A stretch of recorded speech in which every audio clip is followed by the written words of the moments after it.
Well, welcome to the final installment of the Chooboo online marketing course, Module 6, which covers the area of measuring the performance of your website. What I seek to cover, first of all, is why should you measure the performance of your website in the first place? To explain why you should choose analytics, Google Analytics that is, which is the product of choice for measuring the performance of your website. And then to provide some information about how you should interpret analytics. In other words, find out how many visitors you've got to your website, what pages they look at on your website, and where those visitors are coming from. Okay, so let's get started. So why should you measure the performance of your website? Well, if you don't, then how are you going to know what you need to improve on your online marketing efforts? Take, for example, that you run an email campaign which has a link in it which takes people to a special promotions page you've set up on your website. So you run the campaign, and for a couple of days afterwards you're watching the number of visitors to that particular page, and you find that the page itself isn't attracting as many visitors as you'd like, or you're finding that the people who land on the page aren't spending a very long time on that page. That'll give you the ammunition that you need to go back and alter the email marketing campaign and the landing page to see if you can increase the number of visitors and the time they spend on that page, therefore to perform a call to action. Google Analytics is, well, as you'd probably guess, obviously put together by Google, is probably going to be one of the most best measurement tools that are available out there. It's certainly the one that we would very strongly recommend. So let's take a closer look at Google Analytics. The actual placing of Google Analytics onto your own website is something that your web development company can typically do for you. It's something we do on behalf of our clients.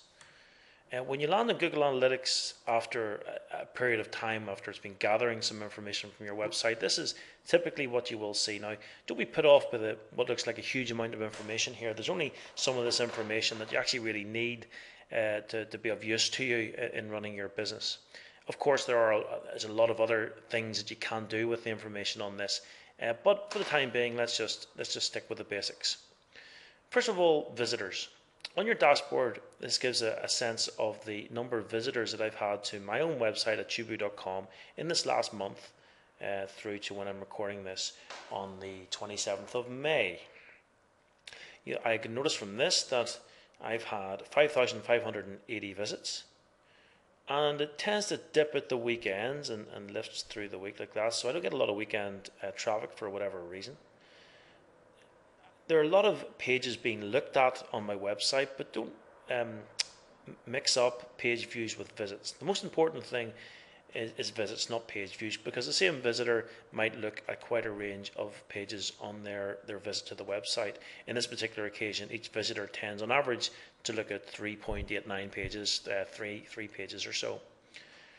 The bounce rate refers to the amount of people land on a page on your website and then leave it straight away and go somewhere else. The average time that people are spending on my website is 3 minutes and 46 seconds, and 36% of all the visitors to my website are new visits. This is obviously very useful information. I click there on visitors. It breaks that information down in a wee bit more detail in terms of the visits, the absolute unique visitors, and so forth and so on. So that's given me really useful information about the visitors that come to my website. Next question I have is, okay, well, these are the number of visitors. What actually are these guys looking at? If I look at the content by title here on the left-hand side, it breaks down the pages in order that people have looked at. Our home page, as you would imagine, attracts the largest number of page views, followed by our control panel, which is where people log in to manage the content of their websites by us. This is also a home page. Then people tend to like to look at our portfolio, then our packages, to register for one of the number of business clinics that we run on a weekly basis, which educates our clients how to get the most out of their websites, and so forth and so on. I mentioned earlier about, let's say you ran an email campaign that pointed people towards a particular landing page. Well, the landing page would be listed here, and you would see how many page views there were, how many unique page views, and the amount of time that had been spent on that page. If I click on business clinic registration, for example, it shows that there's been 300 views of that page in that month. 299 of them were unique, so obviously one person's gone back for a second time and looked at it.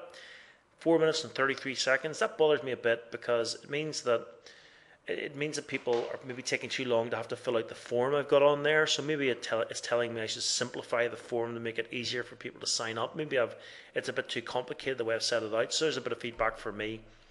And these are people who land on it and then leave again. Well, they don't need really to go to another page after they've registered. So I expect a pretty high bounce rate.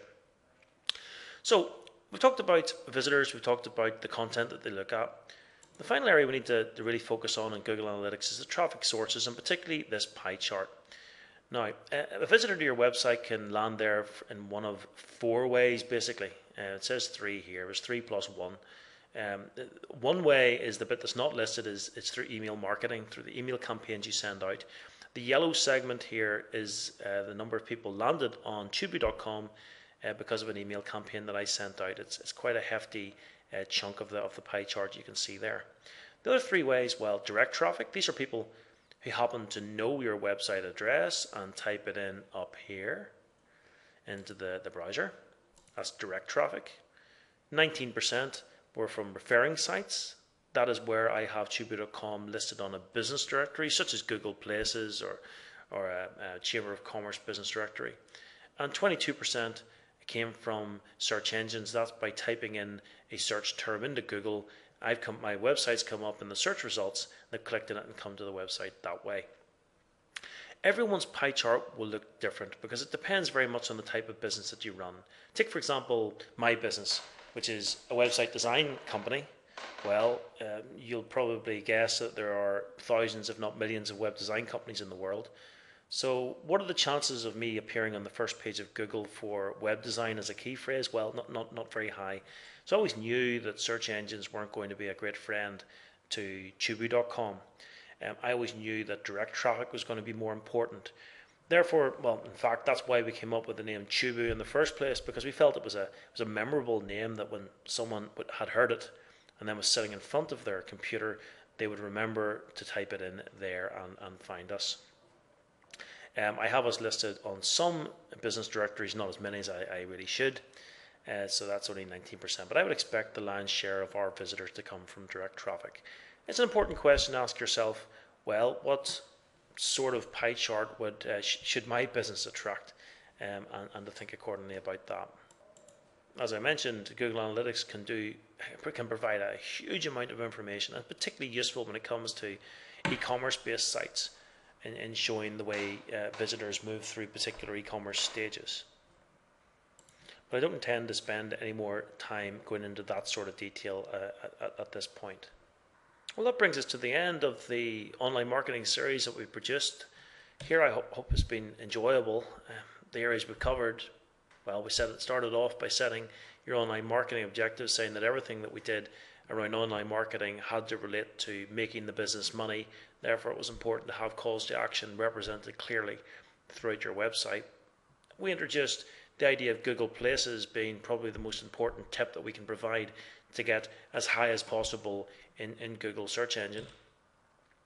I provide some tips and tricks for how you go about setting up your website. I tried as best I could in the 10 minutes that I had to explain the very complicated area of search engines. We spent some time thinking about the power of email marketing. I showed you some tips about how to set about building lists, how to send campaigns, and how to measure the outcome of those campaigns. And now, finally, we've talked about measurement and how do you measure the performance of your online marketing efforts. Well, I hope you've enjoyed the course that we've put together here. If you have any questions about anything that we've covered over the course of the course, please don't hesitate to send us an email at info@chooboo.com or to phone us on one of our free phone numbers from the United Kingdom or from the Republic of Ireland, and we'd be delighted to try and handle any question that you have in this area. So all that remains for me, Stuart McLean, to say is to wish you the very best in your online marketing efforts, and don't forget to give us a call if we can be of any help whatsoever. Thank you for your time.